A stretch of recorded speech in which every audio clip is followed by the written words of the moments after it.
परमात्मा क्या कहा करते थे कि सत साधना कर ले प्राणी, और तू यहां 2 दिन के लिए आया हुआ है, इन बकवादा न छोड़ दे।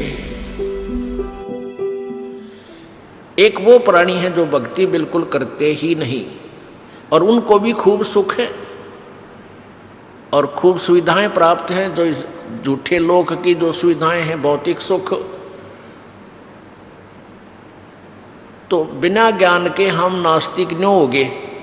हम उन पुण्य प्राणियों को जो अच्छी पोस्ट पे हैं, कार भी है उनके पास, कोठियाँ भी हैं, अच्छी संपत्ति संतान है, तो वो कोई भक्ति नहीं करते, गुट्टी लावे हैं, सिगरेट पीवे लांबी। तो भगत जो साधना करते थे, मनमानी आचरण करते थे, उनको कोई लाभ हो नहीं रहा था, वो दुखी दूने हो रहे थे, और जो भक्ति भी नहीं करते वह सुखी नजर आते थे।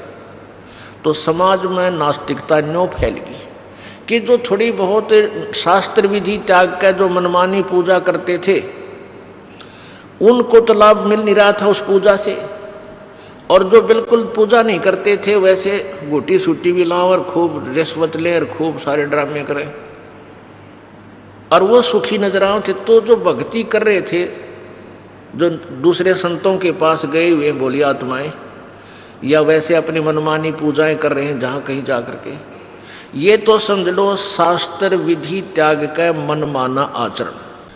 अर्थात जैसी साधनाएं हम पहले करते थे, बाबा श्याम जी का माथा टेक आए, सालासर जा करके हनुमान जी के वहाँ मत्था टेक आए, हनुमान चालीसा कर लेते थे, गीता जी का पाठ कर लेते थे। ये हमारा मनमाना आचरण था, शास्त्र अनुकूल साधना नहीं थी। तो वो उनको देखकर नास्तिक हो गए। जो थर्ड पर्सन होते हैं वो क्या कहते हैं कि भाई तुम तब भक्ति भी कर रहे हो और तुम्हारी दूनी दुर्गति हो रही है, और ये भक्ति कर ही नहीं रहा, देख किसके ठाठ है भाई, कितना भगवान, ये तो कहने की बात है। तो जो जिसको परमात्मा का सहारा नहीं मिल रहा, तो वो व्यक्ति विवश हो जाता है इस बात पर विचार करने को कि भाई सचमुच में भक्ति कर रहा हूँ और मेरी बिरान माटी हो रही, और यो कभी कुछ साधना करता नहीं, सारा दिन बकवाद गड़े, ताश खेले, गुटी लावे, सिनेमा देखे और इसके ठाठ है। तो वो ज्ञानहीन प्राणी, अध्यात्म ज्ञानहीन प्राणी नास्तिक बन जाता है। इसलिए तत्व ज्ञान की आवश्यकता है, परम संत की आवश्यकता है। अब जैसे एक बैटरी होती है, उस बैटरी के साथ एक चार्जर लगाया जाता है जो बिजली से कनेक्ट किया जाता है, पावर से, और जिसके कारण वो बैटरी चार्ज हो जाती है। वो चार्ज हो जाने के बाद चार्जर हटा दिया जाता है। उसके बाद वो बैटरी बगैर चार्जर के भी पंखे भी चलाती है। जैसे इन्वर्टर आजकल एक विशेष यंत्र बन गया है, तो वो इन्वर्टर लाइट भी चली जाती है तब इन्वर्टर का काम शुरू होता है। तो उसमें चार्जर लगा भी है चाहे नहीं लगा है, वो चार्ज नहीं हो रही है, तो फिर भी वो अपना काम कर रही है, पंखा भी चल रहा है, कोई कूलर भी चल रहा है, बल्ब भी जग रहा है, नो प्रॉब्लम।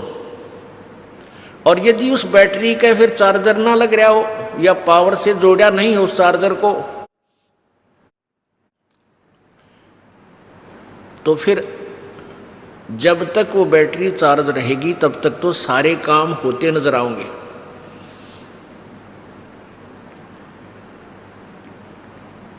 और जिस समय वो बैटरी डिस्चार्ज हो जाएगी एकदम, वो सारी सुविधाएं समाप्त हो जाएंगी। ना बल्ब जले, ना ट्यूब जले, ना पंखा चले, और ना ही कोई कूलर। जिस व्यक्ति ने कभी साधना कैसी ही नहीं की, और ठीक है बुरे काम भी नहीं करे, वो पिछले जन्म का अच्छा संस्कारी प्राणी था, और पिछले पुण्य कर्मों के से उसका स्वभाव भी अच्छा था। इस जन्म में भक्ति नहीं की लेकिन पाप भी विशेष नहीं किए, तो पिछले पुण्य जब तक उसके चले, ये जीवन बिल्कुल पूरा का पूरा जीवन भी हमें ऐसा लगा जैसे वो सुखी ही रहा। अब वो बैटरी उसकी डिस्चार्ज होगी, अगले जन्म में हो सकता है कोई जन्म मनुष्य का उसका शेष रह रहा हो, वो भी मिल सकता है ऐसे प्राणी को। और फिर अगले जीवन में, क्योंकि ये तो रेट का कुआं है, नीचे भरो ऊपर खाली, नीचे भरो ऊपर खाली, ये कौन अंत थोड़ा ही इसका। तो फिर उसके ऊपर ना जाने कितना दुख आवेगा। बोलो सतगुरुदेव की जय हो, बोलो सतगुरुदेव